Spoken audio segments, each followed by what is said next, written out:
মুতু ক্বাবলা আন তামুতু।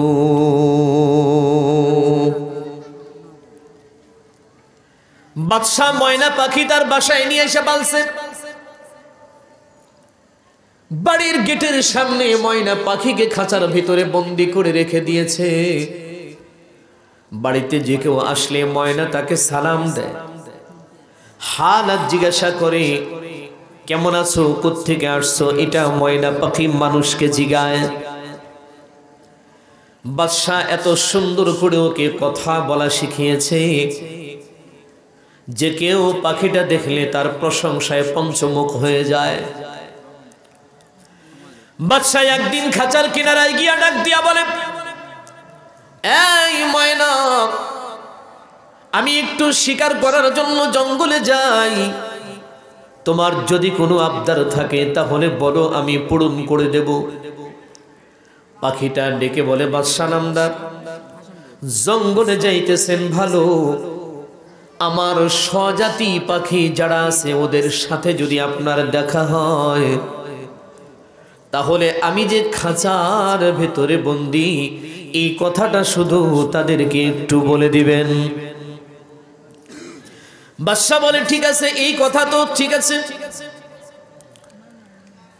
শিকার করার জন্য যখন জঙ্গলে চলে গেলেন, যাওয়ার পরে দেখি একটা গাছের ডালে অনেকগুলো ময়না বসে আছে। বাদশাহ তাদেরকে উদ্দেশ্য করে ডেকে বলে, এই ময়না পাখির দলেরা, তোমরা কি খবর শুনেছো? কি খবর? তোমাদের মতো সেম, তোমাদের মতো একটা ময়না আমার প্রাসাদের গেটের সামনে খাঁচায় বন্দি আছে, আমি তারে রেখে দিয়েছি, আমি তাকে কথা বলা শিখিয়েছি, তোমরা তো কথা বলতে পারো না। এই খবরটা ময়না তোমাদেরকে দিতে বলেছে। যখনই বাদশাহ খবরটা এই ময়না পাখিদের কাছে পৌঁছে দিয়েছে, গাছের ডালে যতগুলো ময়না ছিল সবগুলো ময়না পাখা ছেড়ে দিয়ে ঘুরতে ঘুরতে জমিনে পড়ে মরে গেল। বাদশাহ চিন্তায় পড়ে গেলেন, কাছে চলে গেলেন, পাখিদের ডানা ধরে টানাটানি করেও কোনো ডাকে আর জিন্দা দেখতে পারলেন না। বাদশাহ আফসোস শুরু করে দিলেন, কি করলাম, এটা কি খবর দিলাম, খবরটা না দিলেই তো ভালো ছিল, এই পাখিগুলো মরতো না।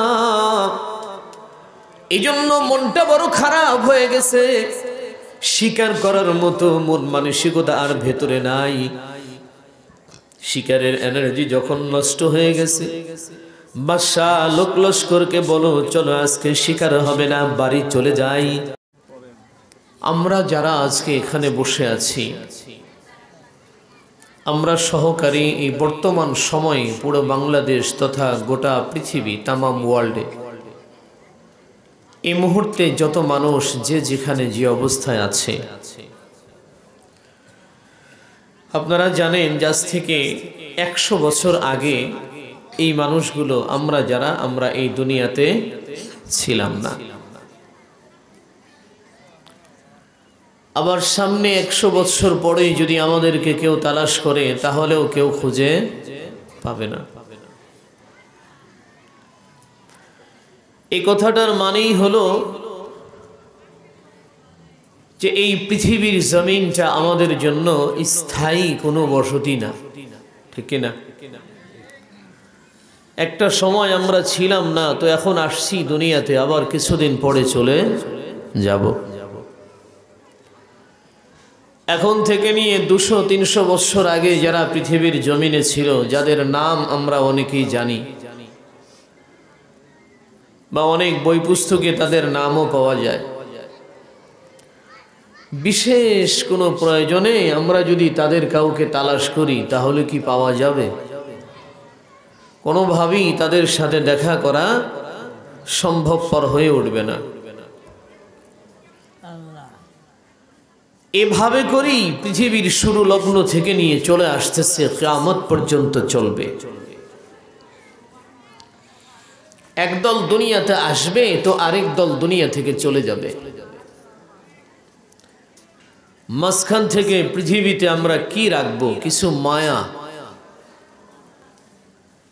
এই যে সারাটা জীবন আমরা যে সম্পদের পেছনে, টাকার পেছনে, খ্যাতির পেছনে, সম্মানের পেছনে, চেয়ার আর পাওয়ারের পেছনে দৌড়াচ্ছি, এটা কতদিন আমার কাছে থাকবে? খুব স্বল্প সময়, তাই নয় কি? এটা আমার কাছে থাকবে না। আমি যত উপার্জনই করি সেগুলো একটা সময়, আমি যদি জীবিতও থাকি, যদি অথর্ব হয়ে যাই, বৃদ্ধ হয়ে যায়, এগুলো হাত বদল হবে।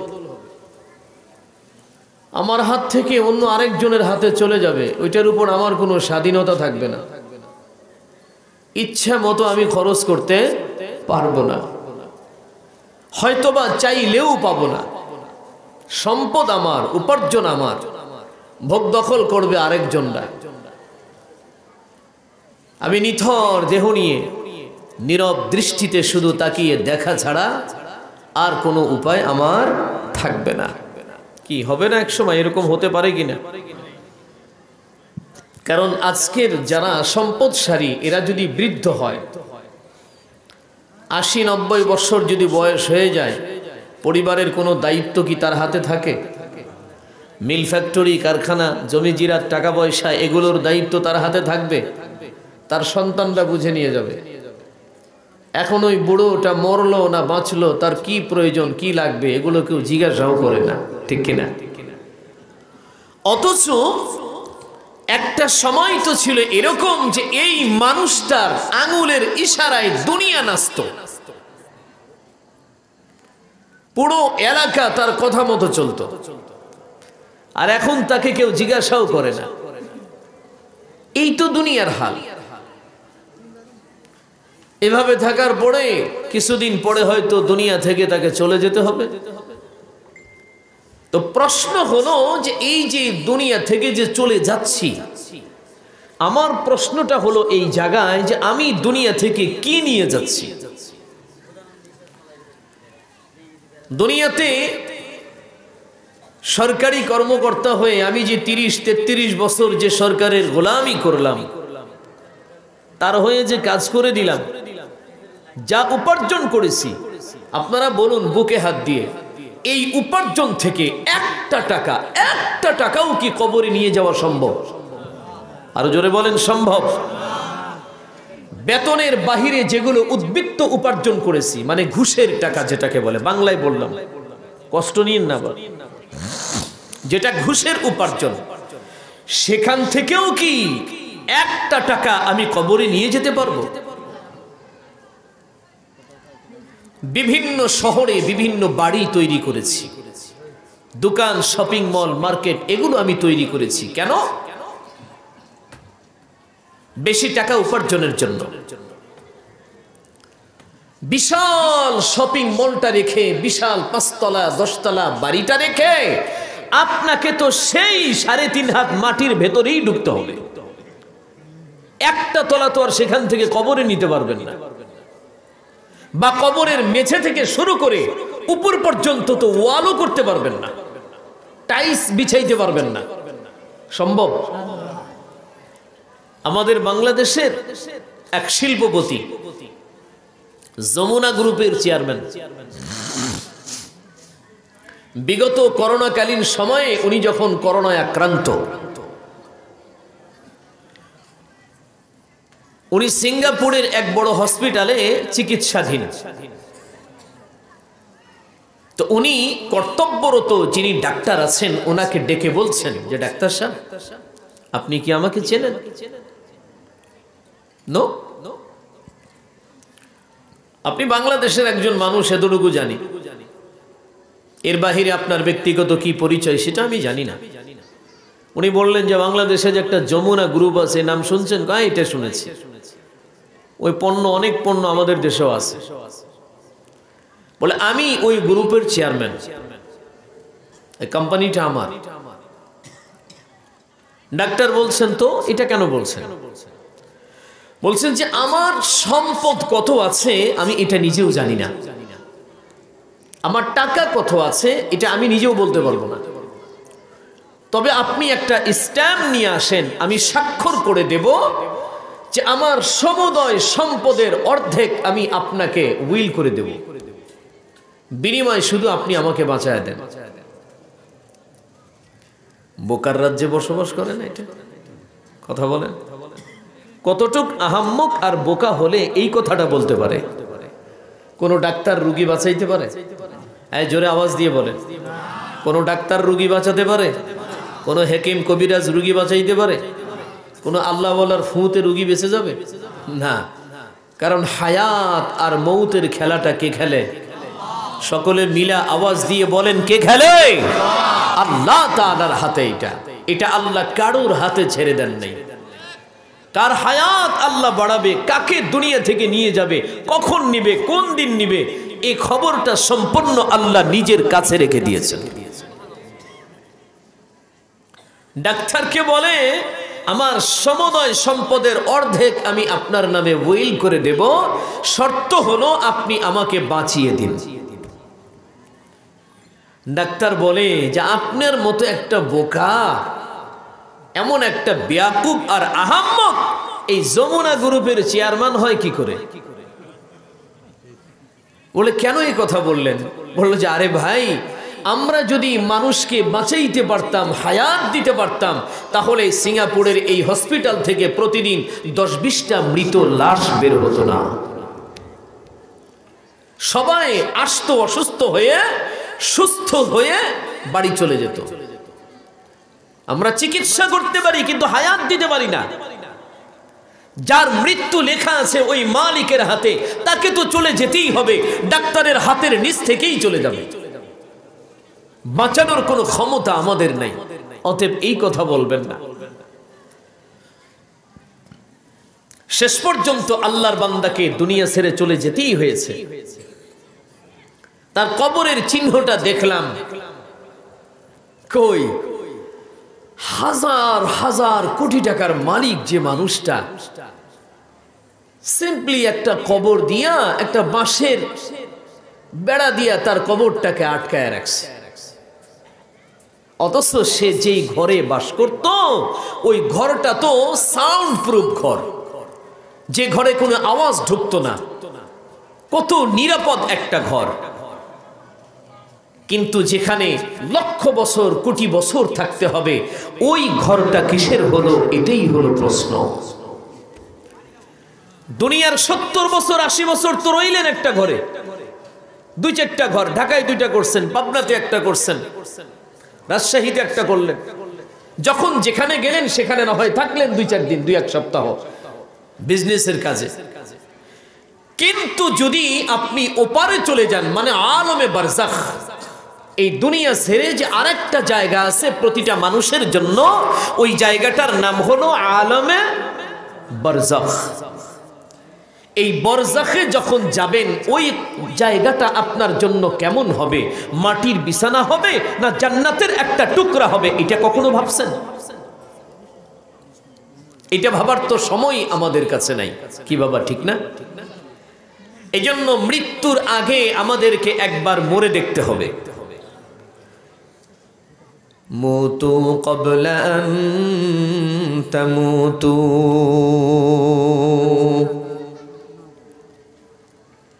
বাদশাহ ময়না পাখি তার বাসায় নিয়ে এসে পালছে।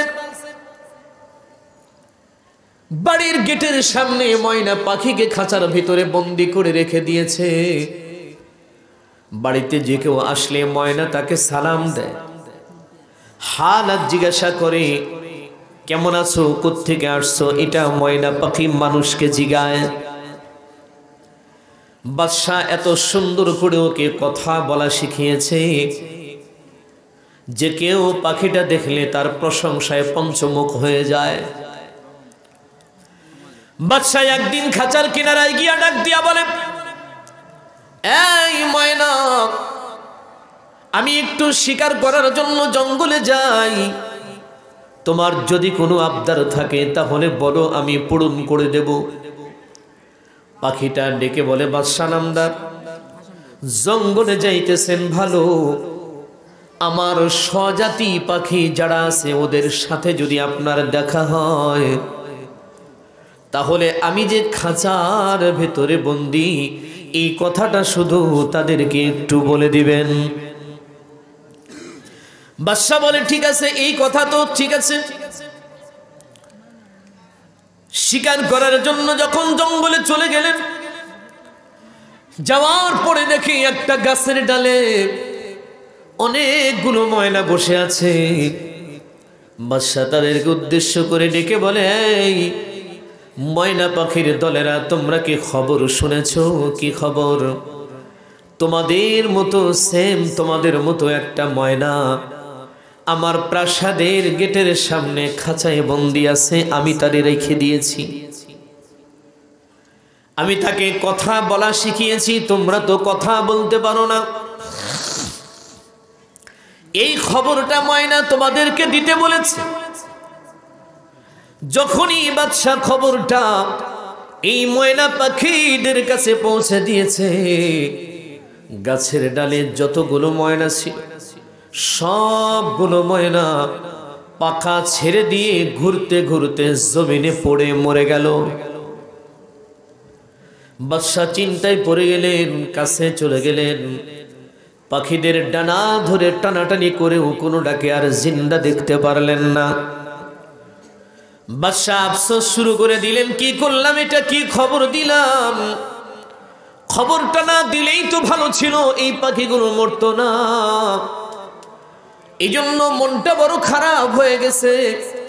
শিকার করার মতো মন মানসিকতা আর ভেতরে নাই। শিকারের এনার্জি যখন নষ্ট হয়ে গেছে, বাদশা লোক লস্করকে বলো, চলো আজকে শিকার হবে না, বাড়ি চলে যাই। বাড়িতে গিয়ে বাড়ির গেটের সামনে যে ময়না পাখিটা ঝুলানো, ওর কাছে গিয়ে খবর বলতেছে, ময়না, তুমি যে খবরটা বলে দিয়েছিলে, তোমার স্বজাতিদেরকে যখন বললাম, তারা গাছের ডাল থেকে পড়ে সবাই মরে গেছে। বাদশা যখন বলছে জঙ্গলের ময়নাগুলো মরে গেছে, খাঁচার ভেতরের যে ময়না এটাও দুইবার ডানা ঝাপটা দিয়া মরে গেল। বাদশা বলল, আশ্চর্য ব্যাপার, এর কথা ওদেরকে বললাম ওরা মরে যায়, আর ওদের কথা একে বললাম তো এও মরে গেল। খাঁচার দরজা খুলে অনেকক্ষণ পাখিটাকে হাতের মধ্যে নিয়ে চোখের পানি ফেলে ফেলে কাঁদলেন, শোক প্রকাশ করলেন। এরপরে একটা পর্যায়ে বাদশা নিজের হাতে পাখির ডানা ধরে জঙ্গলের দিকে নিক্ষেপ করে দিয়ে বললেন, যা, তোর মায়া ছেড়ে দিলাম। জঙ্গলের ভেতরে যখন পাখিটাকে ফেলে দিয়েছে, এই পাখিটা জমিন থেকে লাফায়া উঠা উড়াল দিয়া গাছের উঁচু ডালে গিয়ে বসছে। আল্লাহু আকবার বলেন। গাছের ডালে গিয়া বসে ডাক দিয়া বলে, বাদশা, আমি মরি নাই। তুমি যে দেখছো জঙ্গলে আমার স্বজাতিরা মরে গেছে, না না, ওরাও কেউ মরে নাই। ওরা কথা বলতে পারে নাই, ওরা কাজ করে বুঝিয়ে দিয়েছে এই অভিনয়টা করলে তুমি বেঁচে যাইবা। ওরা জানতো যে ওরা যে মরছে এই খবরটা আপনি আমাকে দিবেন। ওরা তো মরে নাই, ওরা আমার স্বজাতি, আমাকে মুক্ত করার ব্যবস্থা করেছে। আমি যে খাঁচার ভিতরে বন্দী, এই জন্য তারা মরবার অভিনয় করে আপনাকে দেখিয়ে দিয়েছে যে কেউ যদি মুক্তি পেতে চায় তাহলে মরার আগেও তাকে একবার মরতে হয়। বুঝে আসছে কিছু? কি ঢুকলো? হ্যাঁ, মরবার আগেও একবার মরতে হয়। এটা গলায় দড়ি দিয়া মরা না, বিষ খেয়ে মরা না, আত্মহত্যা করে মরা না, এই মরা না, নিজের আত্মাটাকে, নিজের নফসকে দমন করতে হবে, এই মরার কথা বলছে। বুঝাইতে পারলাম? নিজের নফসকে মারেন, খাহেসাত যেগুলো, এগুলোর কবর দিয়ে দেন, দাফন করে ফেলান।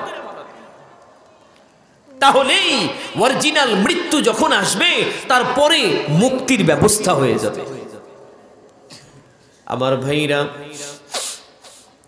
দুনিয়ার জমিন আমরা আছি, চলতেছি, ফিরতেছি, খাইতেছি, পড়তেছি, দুনিয়াদারি করতেছি, কিন্তু দুনিয়াতে কতদিন থাকবো এটা কিন্তু জানি না। মরণ কবে আমার কাছে চলে আসবে কখন জানি আজরাইল আমার বাড়িতে আইসা আমার করাটা নাড়া দেয় আর আমাকে সবল মেরে উঠায় নিয়ে যায়। এই খবরটা কিন্তু আল্লাহ তাআলা আমাকে আগে থেকেই জানান দেবে না কি? মরবার কোনো বয়স নাই, মরবার কোনো টাইম টেবিল নির্ধারণ করা হয় না, কিন্তু মানুষ জন্মগ্রহণ করে এটার একটা নির্দিষ্ট টাইম আছে। মানুষ জন্মানোর আগেই খবর পাওয়া যায় এত মাস পরে, এত ঘন্টা পরে, এত দিন পরে এ পরিবারে একটা নতুন সন্তানের আগমন হতে চলেছে। এই খবরটা আমরা জানি কিনা? বর্তমান তো চিকিৎসা বিজ্ঞান অনেক উন্নত হয়ে গেছে, যে কারণে আগাম খবরগুলো আমাদের কাছে চলে আসে। কারণ এখন মানুষ সন্তান যদি পেটে আসে, দুনিয়ার মানুষগুলো আল্লাহকে ভরসা না করে ডাক্তারকে ভরসা করে, ঠিক না? একটা মা পেটে সন্তান নিয়া, গর্ভের ভিতরে সন্তান নিয়া যতবার গাইনি ডাক্তারের কাছে ফোন দিয়া যোগাযোগ করে, অতবার আল্লাহকেও ডাকে না। এই তুমি যতবার গাইনি ডাক্তারের সাথে যোগাযোগ করেছো, যতবার তুমি তোমার এলাকার চিকিৎসকের সঙ্গে পরামর্শ করেছো, মাগো তুমি যদি অতবার আল্লাহ তাআলাকে ডাক দিতা, তাহলে আল্লাহ তাআলা তোমার সন্তানের ব্যাপারে উত্তম ফয়সালা করে দিত। সালামতির সাথে সন্তান তোমার দুনিয়ার জমিনে আগমন করত। মানুষের জন্মের সময়ও কিন্তু একটা ভালাই থাকে, সালামতি থাকে। আল্লাহ পাক কোরআনে শিখায় দিয়েছেন দোয়া, ওয়াসসালামু আলাইয়া ইয়াওমা বুলিদতু ওয়া ইয়াওমা আমুতু ওয়া ইয়াওমা উবআসু হাইয়া। তিনটা জায়গায় আল্লাহ তাআলা নিরাপত্তা চাইতে বলেছেন। একটা হলো জন্মের সময়, আর একটা হলো মৃত্যু, আর আরেকটা হলো হাসরের ময়দানে। এটা নবী আলাইহিস সালাম যেনারা ছিলেন তেনারা আল্লাহ তাআলার কাছে দোয়া করেছেন। ঈসা আলাইহিস সালাম আল্লাহর কাছে দোয়া করছে, ওয়াসসালামু আলাইয়া ইয়াওমা বুলিদতু ওয়া ইয়াওমা আমুতু ওয়া ইয়াওমা উবআসু হাইয়া। আল্লাহু আকবার বলেন। জন্মটাও যেন ভালো হয়, সালামতির জন্ম হয়, উত্তম ঘরে, উত্তম জায়গায়, উত্তম মায়ের পেটে যেন জন্ম হয়। কিন্তু আমাদের দেশের জন্মের ইতিহাস বড় খারাপ। স্ত্রী গর্ভবতী হয়ে গেছে, সময় কাটে না, ভারী কাজগুলো করা যাবে না, সন্তানের ক্ষতি হবে। তাই এই জন্য করে বাবা স্ত্রীর কেমনে সময় কাটবে, পরিবারের সবাই মিলে গবেষণায় বসে গেছে কি করা যায়, কি করা যায়। একটা পর্যায়ে তাদের গবেষণায় ধরা পড়েছে যে 56 ইঞ্চি একটা মনিটর কিনে লাগিয়ে দেওয়া যায়, সময় কাটানোর মেশিন।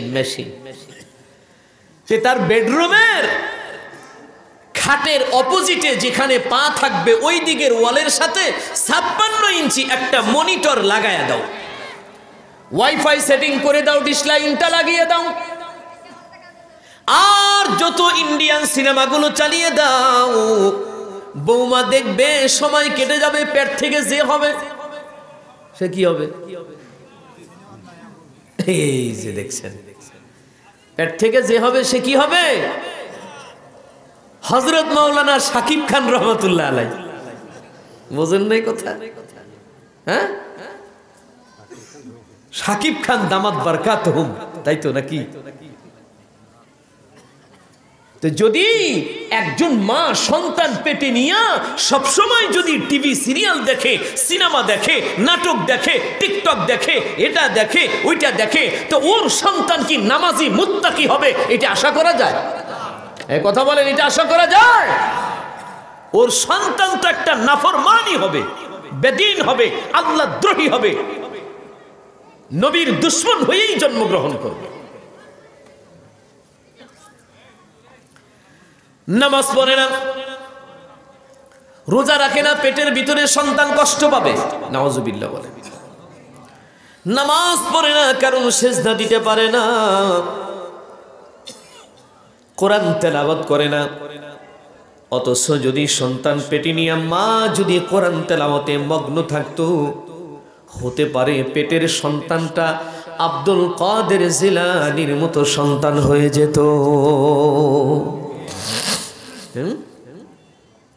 মা যদি তাসবিহ তাহলিল করত, যদি জিকির আজকার করে সন্তান জন্ম দিত, হতে পারত তার পেটের সন্তানটা হাসান বস্তির মতো সন্তান হয়ে যেত। হতে পারত তার পেটের সন্তানটা নবীর দুলালী ফাতিমার মতো সন্তান হতো। আল্লাহু আকবার বলেন। রাবিয়া বস্রির মতো সন্তান হতো। কিন্তু কপাল পুড়ে গেছে, পেটে সন্তান আসছে তো যোগাযোগ আল্লাহর সাথে বন্ধ হয়ে গেছে, শুধুমাত্র যোগাযোগ রয়েছে ডাক্তারের সাথে। আবার দেখেন যখন সন্তানটা দুনিয়াতে ভূমিষ্ঠ হবে, এখন তো ম্যাক্সিমাম পরিবারের দাবি যে নরমাল পথে যেটা আল্লাহ তাআলা সৃষ্টি করেছেন, যে পথে নবীরা দুনিয়ার জমিনে আগমন করেছে, যে পথে সাহাবায়ে কেরামরা দুনিয়াতে আগমন করছে, যে পথে ওলি বুজুর্গরা দুনিয়ার জমিনে আগমন করেছে, ওই পথে না, উদ্ভট একটা পথ মানুষ বের করে নিয়েছে যেটার নাম হলো সিজার। ঠিক কিনা? অথচ চিকিৎসা বিজ্ঞান প্রমাণ করে দিয়েছে আল্লাহ তাআলার বানানো পথে যদি সন্তান দুনিয়াতে আসে, মাথার ভেতরে যখন চাপ লাগে তখন তার জেহেন শক্তি খুলে যায়। সুবহানাল্লাহ বলেন। কানের ভেতরে চাপ লাগলে কানের শ্রবণ শক্তি বেড়ে যায়। দেহের প্রত্যেকটা অঙ্গে যখন চাপ লাগে রক্তগুলি সঞ্চালিত হয়। আর সিজারের মাধ্যমে কিন্তু এটা হয় না, আস্তে করে বের করে নিয়ে আসে। আর সবচাইতে বড় প্রবলেম হলো আমরা যারা মুসলমান, আমাদের সন্তান দুনিয়াতে আসার সঙ্গে সঙ্গে মুসলমানের দায়িত্ব হলো ডান কানে আজান দেবে আর বাম কানে ইকামত দিবে। কি বাবা ঠিক না? কিন্তু হাসপাতালটা যদি খ্রিস্টানের হাসপাতাল হয়, হাসপাতাল যদিও মুসলমানের, কিন্তু ওখানে তো আজান দেওয়ার মতো কেউ নাই। 2 দিন 3 দিন 7 দিন চলে গেল সিজারের পরে, 7 দিন 8 দিন পরে বাড়িতে আনছে।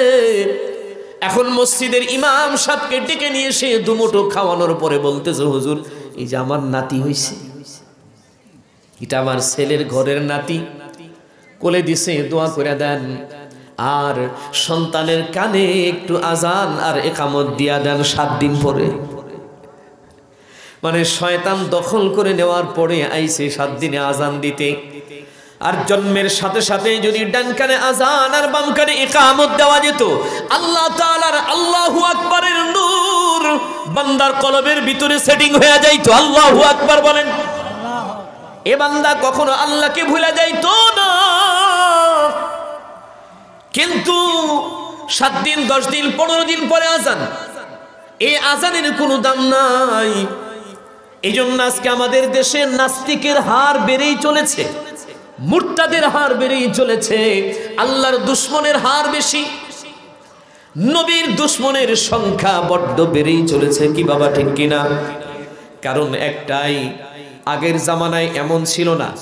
এই যে বুড়া মিয়ারা দুনিয়াতে আইছে, জিগান হ্যার বাপ মায়ের পোলাপান কয়টা? কই কোনো সিজারের তো প্রয়োজন হয় নাই, কোনো ডাক্তার ডাকা লাগে নাই, কোনো মেডিসিনেরও প্রয়োজন হয় নাই। সন্তান পেটে নিয়া ওনাদের মা, আমাদের মায়েরা ঢেকিতে বাড়া বেনে বেনে ধান বাইনা তারপরে চাউল বাইর করত, কুয়ার থেকে পানি উঠাইতো। এই কথা বলেন না কেন? এত সুন্দর করে গ্যাসের চুলাও ছিল না, ছিল কি? কারেন্টের রাইস কুকারও ছিল না, মাইক্রোওভেন ছিল না। কষ্ট করে রান্না করে পরিবারের সবাইকে খাওয়াইতো। বাড়িঘর বিল্ডিং ছিল না, মাটি দিয়া বাড়ি নেপালিপি করতো, অনেক পরিশ্রম করে তারপরে রাতের বেলা ঘুমাইতো। কিন্তু বাবা তারা ভরসা করত আল্লাহ তাআলার উপরে, যে কারণে আল্লাহ তাআলা তাদের পেটের সন্তানগুলোর হেফাজতের দায়িত্ব নিয়ে নিত। সকালবেলা বাড়ি থেকে বের হওয়ার সময় দেখছে যে বাড়ির বৌমা উঠান ঝাড়ু দিতেছে। আর বিকালে বাড়িতে আসার পরে ওয়া ওয়া ওয়া ওয়া কান্নার আওয়াজ। কি ব্যাপার, কি হলো? কই যে তোমার নাতি হইছে। এই যে একটু আগে না দেখলাম যে বৌমা কাজ করতেছে, বলে না কিছুক্ষণ আগে ব্যথা উঠছিল, আল্লাহ সালামতির সাথে ডেলিভারি করায় দিছে। আল্লাহু আকবার। কি হয় না, এরকম হয় না? আমরা তো ভরসা করতে পারি না। আমরা মনে করি আর হইছেও তো ওই রকম। আমাদের দেশের যারা ডাক্তারখানা খুলে বসছে এরা তো ডাক্তারের সার্টিফিকেট না, কসাইরা তো গরু জবাই করে, গরু জবাই করা হালাল এটা জবাই করে, খাসি জবাই করা হালাল তাই জবাই করে, গোশত বিক্রি করা জায়েজ হালাল তাই বিক্রি করে। কিন্তু আমাদের দেশের যারা ডাক্তার এরা তো মানুষ জবাই করতেও পিছন ফিরে তাকায় দেখে না, মানুষ কাটার ব্যবসা করে এরা। কথা বলেন ঠিক কিনা? সন্তান পেটে ভালো আছে, সুন্দর আছে, কোনো সমস্যা নেই, বেটার আছে, হাসপাতালে নিয়ে গেছেন চেক আপ করার জন্য। এখন ডাক্তার হিসাব করে দেখতেছে, আগে শুনছে কতদিন হয়েছে, কতদিন, বলে এই তো 9 মাস হয়ে গেছে, প্রায় 9 মাস শেষ, 9 মাস 5 দিন বা 3 দিন চলতেছে। এখন ডাক্তার পেশেন্টের যে সাথে গেছে ওনাকে ডাক দিয়ে নিয়ে বলতেছে, ভাইজান প্রবলেম তো জটিল, বিশাল প্রবলেম। কেন? বলে সন্তান থাকবে উত্তর দিকে, হয়ে গেছে পশ্চিম দিকে। বুঝাইতেছে রুগীকে, কথাটা বুঝেন, সন্তান থাকবে উত্তর দিকে, হয়ে গেছে পশ্চিম দিকে, পা থাকবে ওই দিকে, পা হয়ে গেছে এই দিকে, পানি থাকার কথা ওইখানে পানি একটুও নাই। তার মানে আপনার সন্তান তো মৃত্যু পথযাত্রী। ছেলে মেয়ে কয়টা? কয় একটাও নাই। কয় এটাই প্রথম। কয় হ্যাঁ, সর্বনাশ করেছে। তাড়াতাড়ি এই মুহূর্তে বের না করলে আর জীবনে সন্তানের মুখ দেখতে পারবেন না। এখন এই কথা শোনার পরে সন্তানের বাবার বা দাদার মাথা ঠিক থাকে? এই কথা বলেন, মাথা ঠিক থাকে? এই দরকার হলে কিডনি বিক্রি করে নিয়ে আয়, তাড়াতাড়ি সন্তান বের কর। বাস, বেডে নিয়ে গেল, কম শেষ, কাটাও শেষ, সুস্থ সন্তান বের করে নিয়ে আসছে, কোনো প্রবলেম নাই। এটা কি কসাইখানা না? কথা বলেন না কেন? কসাইখানা না? ডাক্তার 2-1 থাকলে মন খারাপ করেন না। তবে ইল্লা মাশা আল্লাহ বহুত ডাক্তার আছে যারা সৎ পরামর্শ দিয়ে থাকে যে না ভাই কোনো প্রবলেম নেই, আলহামদুলিল্লাহ এমনিতেই হয়ে যাবে, একটু অপেক্ষা করেন। এরকম অনেক ডাক্তার আমি দেখেছি। এই কারণে আমি আপনাদেরকে একটা কথা বলি যে মানুষ জন্মের আগে দুনিয়াতে যে আসবে, জন্মের আগেই এই খবরটা আমরা পেয়ে যাই, কিন্তু মৃত্যুর খবর পাওয়া যায় না। অনেক ডাক্তার তো অনেক সময় রুগীকে বাড়িতে ফিরিয়ে দেয় হসপিটালের বেড থেকে, যান এনাকে বাড়ি নিয়ে যান, আর বাঁচবে না, 3 মাস পরে সে মারা যাবে, ভালো মন্দ খাওয়ান, যেখানে যেতে চাই তাকে নিয়ে যান, যাদের সঙ্গে দেখা করতে চায় তাদের সঙ্গে দেখা সাক্ষাৎ করান। এর মানে 3টা মাস তাকে আনন্দ ঘন অনুষ্ঠানের ভেতরে রাখেন, মনটা প্রফুল্ল থাকবে। কিন্তু মুসলমান 3 মাস হয়ে গেছে, 4 মাস হয়ে গেছে, 1 বছর হয়ে গেছে, 3 বছর হয়ে গেছে, আল্লাহর বান্দা এখনো দুনিয়াতে রয়ে গেছে, মরে নেই। তো ডাক্তারের কথা কি ঠিক আছে? কথা বলেন ঠিক আছে? হায়াত আর মৌতের মালিক কে? আরো জোরে বলেন কে? কখন আল্লাহ কাকে দুনিয়া থেকে সরায় নিবে এ খবর কিন্তু আমাদের কারোর জানা নাই। বড় থাকবে, ছোট দুনিয়া থেকে চলে যাবে, এমনও তো হয়, আবার ছোট থাকবে, বড় চলে যাবে, এমনও তো হয়। বৃদ্ধ বাবা বেডের ভিতরে পড়ে আছে 4 বছর 3 বছর, কিন্তু মৃত্যুবরণ করে না। ওই পরিবারের যে যুবক সন্তান অ্যাক্সিডেন্টে মারা যায়, ঠিক কিনা? মুসলমান ভাইরা আমার, এই জন্য বলতেছিলাম মরে যেহেতু যাব, আমাদেরকে কিন্তু ঈমান নিয়ে কবরে যাওয়া লাগবে, গুনাহ নিয়ে কবরে যাওয়া যাবে না। কারণ কবর কারোর জন্য আপন না। আল্লাহ তাআলা কালামে হাকিমে বলেন, ওয়ালা তামুতুন্না ইল্লা ওয়া আনতুম মুসলিমুন। রব্বুল আলামিন বলেন, এই যারা কবরে যাইতে চাও, কবরে যারা যাবা, তোমাদের জন্য সাজেশন হলো আগে মুসলমান হও, তারপরে তোমরা কবরে যাও। মুসলমান হও নাই তো কবরের যাত্রী হওয়ার চিন্তাও করবা না। কারণ কবর একটা ভয়াবহ জায়গা, একটা সিরিয়াস জায়গা, যেখানে যাওয়ার পরে কে মন্ত্রী, কে প্রধানমন্ত্রী, কে স্বরাষ্ট্রমন্ত্রী, কে রাষ্ট্রদূত, কে বাংলার জমিনের বড় বড় এমপি আর বড় বড় শিল্প কারখানার মালিক, আবার কে এলাকার মেম্বার, চেয়ারম্যান, এলাকার সবচেয়ে বড় মসজিদের ইমাম সাহেবকে, বাইতুল মোকাররমের হুজুরকে, আর খানায় কাবার ইমামকে, এইগুলো বাছাই করার টাইম কি কবরের আছে নাকি? আরো জোরে বলেন কবরের কাছে আছে নাকি? আল্লাহর রাসূল বলেন ক্বালান নবী সাল্লাল্লাহু আলাইহি ওয়াসাল্লাম ইয়া ফাতিমাতু আনকিজি নাফসাকি মিনান নার। সরওয়ারে দু আলম নবী নিজের কলিজার টুকরা ফাতিমা, নবীজির কাছে ফাতিমার চাইতে ভালোবাসার পাত্র আর কেউ ছিল না বাবা।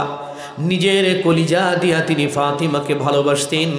সেই ফাতিমাকে সরওয়ারে দু আলম নবী ডাক দিয়া কাছে আনছেন, ডাইকা বলে মা ফাতিমা, তুমি যদি জাহান্নামের আগুন থেকে নিজেকে বাঁচাইতে চাও তাহলে খবরদার তুমি গুনাহ করবা না। বলতেছেন মুহাম্মাদুর রাসূলুল্লাহ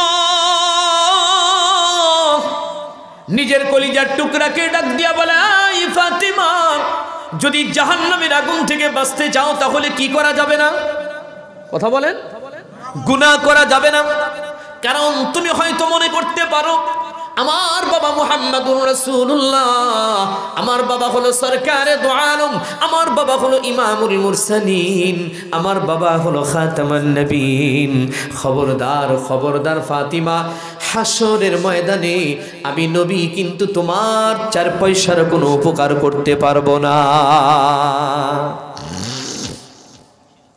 বিশ্ব নবী যদি নিজের কলিজার টুকরার সন্তানকে এই ধমক দিয়ে থাকেন, তাহলে আপনারা যদি সুস্থ ব্রেনের মানুষ হয়ে থাকেন, এখন বুঝে নিন আমাদের বাংলাদেশের যারা পীর মাশায়েখ বিভিন্ন জায়গায় খানকা দরবার মাজার শরীফ খুলে নিয়ে বসে আছে, তাদের বক্তব্য যে আমরা তোমাদেরকে রাস্তা দেখাবো, আমরা তোমাদেরকে ওই হাসরের মাঠের ফুলসিরাতের নদী পার করাবো, জান্নাতে নেওয়ার ব্যবস্থা আমরা করব। এটা যদি তারা পারত তাহলে বিশ্ব নবীও পারত। নিজের কন্যার ব্যাপারে এই ধমক তিনি দিতেন না। কথা বলেন না কেন? এই ধমক দিতেন কারণ তোমরা তো আর নবীর চেয়ে পাওয়ারফুল নও, ঠিক কিনা? নবীর সাথে যে আল্লাহর সম্পর্ক, এই সম্পর্কে সম্পর্কিত আর কেউ হতে পারেনি। হতে পেরেছে? পারেনি তো। না আব্দুল কাদের জিলানী, না খাজা মাইনুদ্দিন চিশতি, না জুনায়েদ বাগদাদি, কার কথা বলবেন আপনি? ওই মাকামে তো কেউ বুঝতে পারে নাই যেখানে আল্লাহ রাসূল সাল্লাল্লাহু আলাইহি সাল্লাম পৌঁছে গেছেন। কেন? যে নবীজিকে আল্লাহ দাওয়াত করে ওনার বাড়িতে পর্যন্ত নিয়ে গেছেন। তোমাদের কোন জায়গায় নিছে? আর তোমরা যে গ্যারান্টি দাও যে নামাজ রোজা এগুলো কোনো কিছু দরকার নাই, আমরা তো আছি, তোমরা খালি গরু মহিষ টাকা পয়সা আমাদেরকে দিতেই থাকো, দিতেই থাকো, সেটা ভিক্ষার থালি হাতা নিও। এই জন্য খুব সাবধানের সাথে জীবন যাপন করতে হবে। নবী আলাইহিস সালাম ঘোষণা দিলেন, ফাতিমা নিজের কবরকে নিজে সাজাও। আল্লাহু আকবার। ওয়ালা তামুতুন্না ইল্লা ওয়া আনতুম মুসলিমুন। আমার কবরটা যেন জান্নাতের বাগান হয়, আমার কবরটা যেন জান্নাতের একটা ঘর হয়, জান্নাতের একটা অংশ হয়। এমন একটা জীবন যাপন করে দুনিয়ার জমিন থেকে আমাকে চলে যেতে হবে। মুসলমান বাবাজিরা রে আমার, মদিনার কামলিওয়ালা নবী সরকারে দু আলম মুহাম্মাদুর রাসূলুল্লাহ সাল্লাল্লাহু আলাইহি ওয়াসাল্লাম বলেন, একজন মানুষ যখন মারা যায়, খুব ভালো করে বুঝবেন, হাদিস থেকে বলছি, একজন মানুষ যখন মারা যাবে স্বাভাবিকভাবে পাড়া মহল্লার মানুষগুলো তার বাড়িতে আসবে কিনা? আসবে। একদল মানুষ তাকে গোসল পর্যন্ত করাবে, আর একদল মানুষ তার জন্য কাফন আনার জন্য যাবে, কেউ বাঁশ ঝাড়ে যাবে তার জন্য, বাঁশ কাটার জন্য, কবর দেওয়ার জন্য। একদল মানুষ কবরস্থানে চলে যাবে, আর একদল মানুষ বাড়িতে থাকবে যারা তার নিকটতম একদম কাছের মানুষ, রক্তের বদনে আবদ্ধ।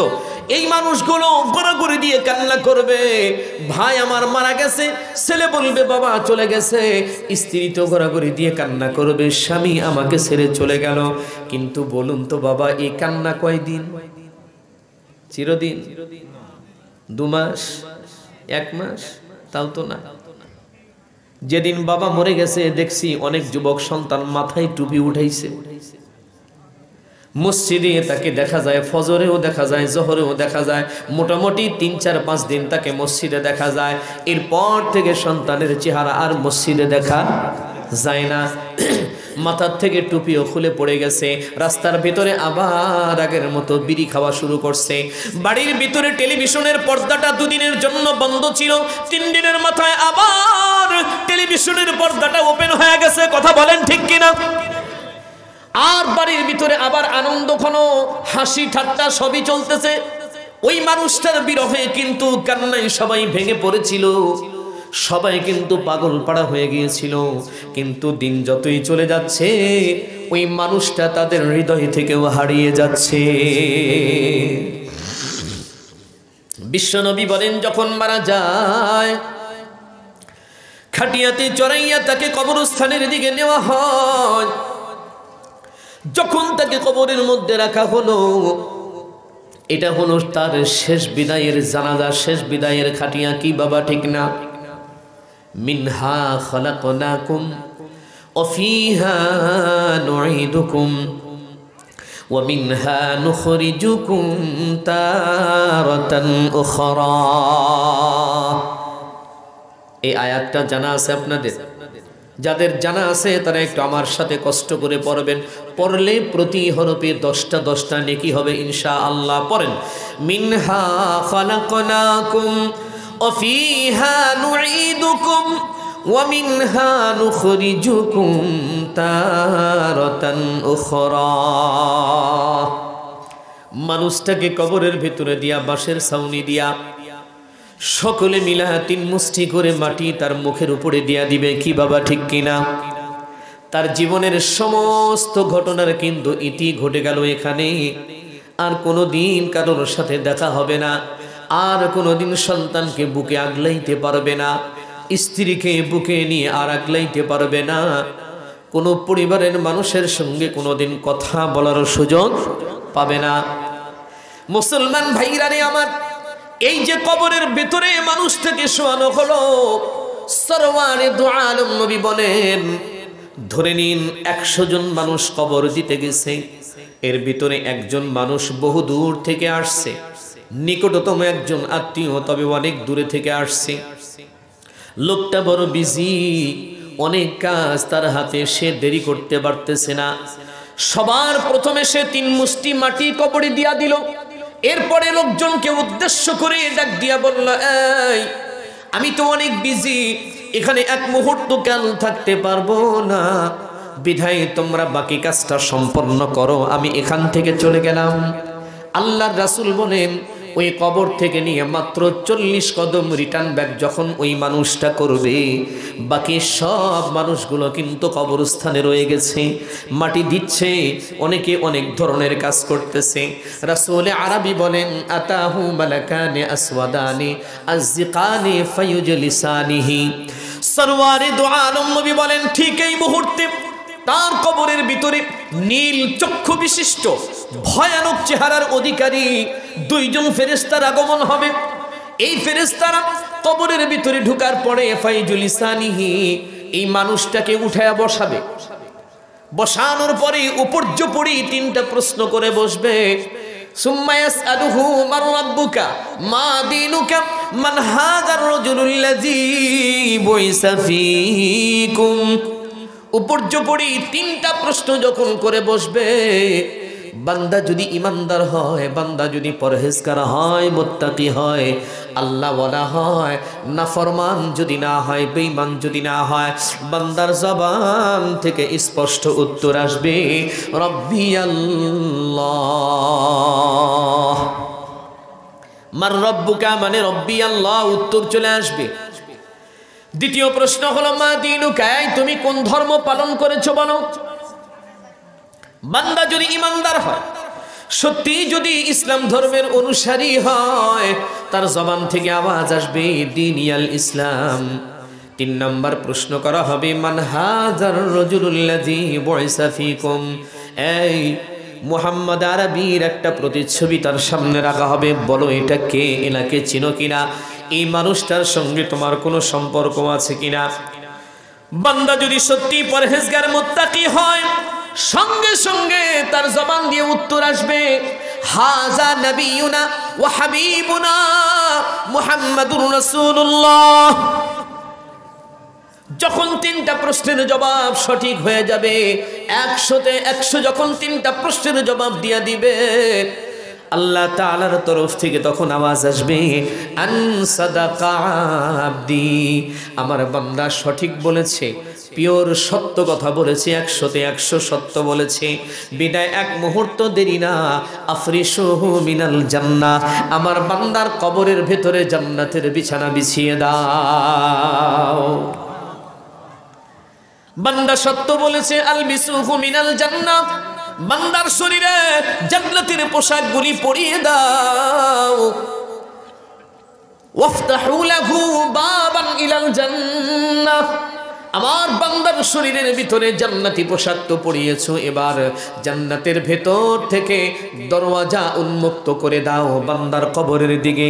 আমি আল্লাহ তাআলা যেন জান্নাত থেকে সুরভিত স্নিগ্ধ বাতাসগুলো আমি প্রবাহিত করতে পারি, আর আমার বান্দা সেখানে আরামে কিয়ামত পর্যন্ত ঘুমাবে।